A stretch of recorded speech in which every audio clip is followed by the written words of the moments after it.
r/AskReddit by Reddit. People who graduated with bad grades, where are you now? Don't forget to like this video and subscribe to my channel. Enjoy the video. I got a few A's in high school, mostly B's and C's, a couple D's over the 4 years, and failed one class. I flunked out of university. I don't think I passed a single course in my last semester there. I lived in a couple crappy apartments, worked in a couple crappy call centers, drank crappy alcohol, and hung out with crappy people. The only positive thing in my life was my cat. Eventually I got tired of everything being crappy. I called up my parents and they agreed to let me move back into their place to go to college. I went back to school at 26, graduated at 27 with A's, and got hired in my field before I technically finished my course. I'm 31 now. I live with my partner. We are getting married whenever we get around to it. We have 2 kids and bought a house in 2018. My cat is no longer the only good thing in my life, though some days he's definitely my favorite child. Bad grades aren't really the thing that makes or breaks a life. It's the passivity, the lack of motivation, that causes those bad grades that'll give you a hard time later in life. The focus needs to be less on the letter on your report card and more on the skills you need to get there. If you fail 11th grade ancient history, it's not going to ruin your life. If you spend your days doing absolutely nothing and never develop the skills you need to get out of bed in the morning and go to school/work, you're going to be in for a rough time. Your takeaway was really nice. Hits home.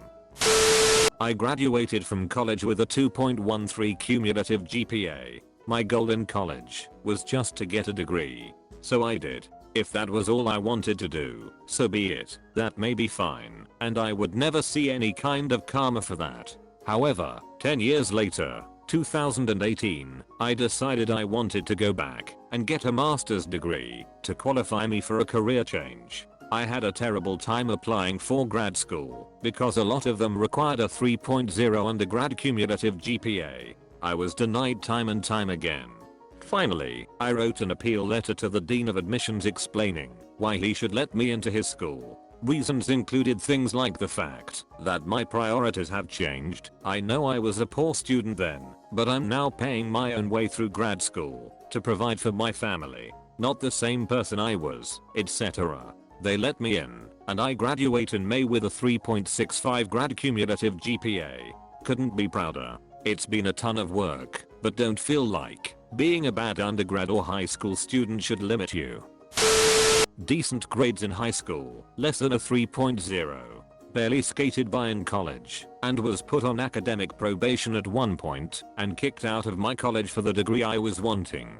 Got back in by a miracle, and graduated with a 2.5 GPA. Now, I work in it, and make a nice salary, own a home, 2 cars, savings, retirement, investments, 529 for kid, etc. Married with a kid. We go on a nice vacation once a year. Overall good life. Bottom line, it's not the grades you make, but the hands you shake. It's about interviewing skills, presenting yourself well, not only in an interview, but on your resume. Keeping your ear to the ground for new opportunities, putting yourself in a position to succeed, and understanding that the industry constantly changing. Edit, just an FYI, I wish I would have screwed around a lot less my first couple years of college. It would have made my last year a lot less stressful. My story sounds good in hindsight, but there were many nervous what am I going to do nights. The kids that got good grades in my courses and who put in a lot of effort got their pick of jobs when graduating and are currently making way more than I am. They had options. They could negotiate a higher salary because of those options. I did not have options and had to take the first offer I was given, and negotiating my pay was not something I was in a position to do. Married with a kid. Is it even legal? This is why he should have gone for the good grades. Grammar lessons. School was never my thing. Was always bored in class, hated lectures. Was good with anything hands-on related, automotive, cosmetology, gym, and any labs in the sciences. I actually failed my religion class in grade 12, on purpose though. Overall grades were usually between D+ to B. Dropped out of college after finishing one semester. Started working full-time right away, went between a few different jobs. Currently been with the same company for over 2 years, in the construction sector. I bought a condo by the age of 22, and 2 years later I'm still there, happily living it up all by myself. I paid off my first car, and traded in that car for a brand new SUV. I also have a weekend job, paid in cash. I make my own hours, and can choose if I even want to go or not. It's great. This summer I'm taking a month off to travel with my best friend. I still have to save for it, but I'm not at all struggling to get by. Life is good, but I sure as hell got lucky with my situation. If it wasn't for who I know, then I'm sure I'd still be waiting tables. I dropped out of school pretty young. Technically I was still enrolled, I just didn't attend. Troubled home life and undiagnosed autism. I adored learning, and would been really happy to just be assigned a room and books, so I could just learn in my own way without being overwhelmed by the noise and social element of classroom learning. I always wanted to be a social scientist and had an innate fascination with the subject. At the time autism in girls wasn't really a thing, so when I had panic attacks in class and begged to learn in a quiet space on my own, everyone just thought I was being difficult. My school had a really ducked up way of looking at things. The social aspect of school was considered so important that they'd rather a kid just not attend school entirely than miss out of any of it. They didn't say that this is how they viewed it, but that was the outcome, ultimately. So I slipped through the net like so many people with undiagnosed autism and basically didn't attend school from the ages of 13 to 16 save for an odd school meeting. But I kept pursuing education after school, with several more instances of dropping out, and found that college and eventually university were much more manageable. I graduated with a first-class honors and a graduate degree and an outstanding achievement award for retaining the highest grade on my degree. I'm now 29 and completing my master's in social research at a London university and will be applying to PhD programs soon.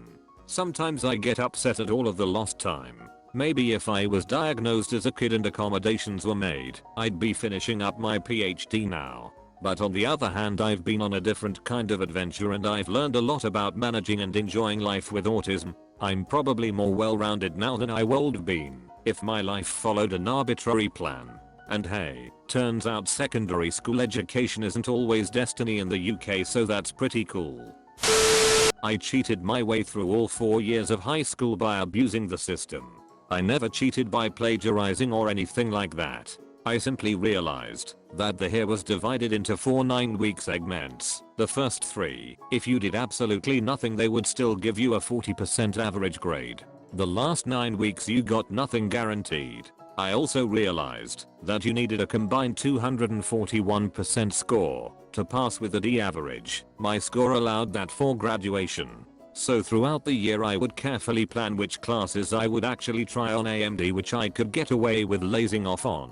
I inevitably graduated by doing just the bare minimum. The realization hit me though that all the work I was doing into carefully tracking my averages and grades was almost as much work as actually performing well in my classes. By the time I was ready to start college, I hadn't put any thought into what I wanted to do in life because I was so focused on cheating my high school and being lazy outside of school. The kicker was that my SAT scores were amazing, and combined with my extracurricular activities I was able to get a full ride for college. However, that abuse of the system didn't fly in university, so I actually had to try. But because I had gotten so used to not studying that I had problems trying to do it, I ended changing majors twice through college, and in the end, didn't graduate due to unrelated circumstances. I was in a near fatal accident that required a year of physical therapy and whatnot.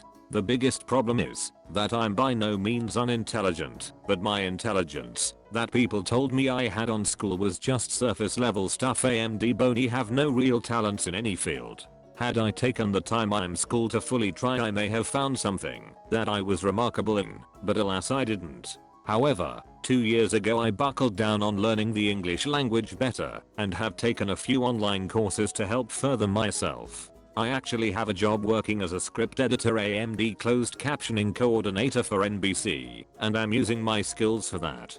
I have a beautiful wife and a beautiful newborn daughter, and I'm able to provide for them and keep a roof over our heads, and food in our stomachs, and even extras like nights out or vacations. But I often think about where I'd be if I had taken more time in high school. I always let it go because I worry I might not have met my wife and wouldn't have her or my daughter today, and I do not want to let go of my happiness that I have found.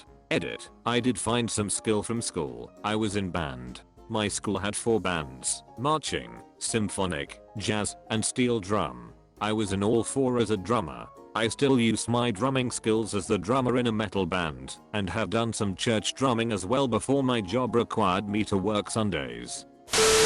Thank you for watching Reddit. Don't forget to like and subscribe for more r/AskReddit videos. Share your stories in the comments section below.